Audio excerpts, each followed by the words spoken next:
بسم الله الرحمن الرحيم الرحمن علم القرآن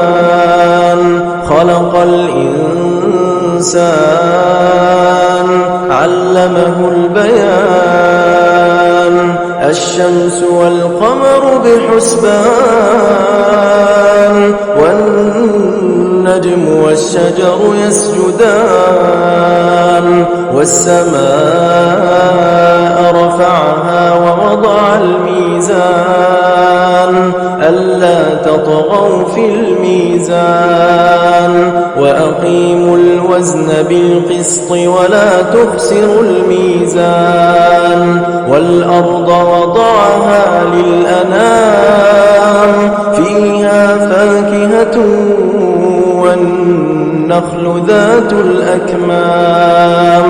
والحب ذو العصف والريحان فبأي آلاء ربكما تكذبان خلق الإنسان من صلصال كالفخار وخلق الجان من مارج من نار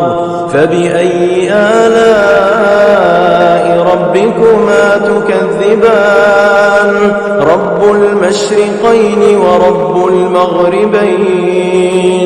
فبأي آلاء ربكما تكذبان مرج البحرين يلتقيان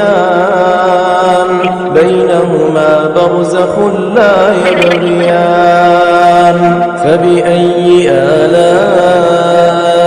ربكما تكذبان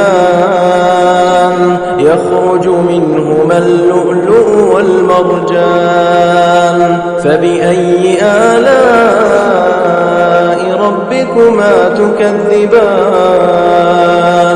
وله الجوار المنشآت في البحر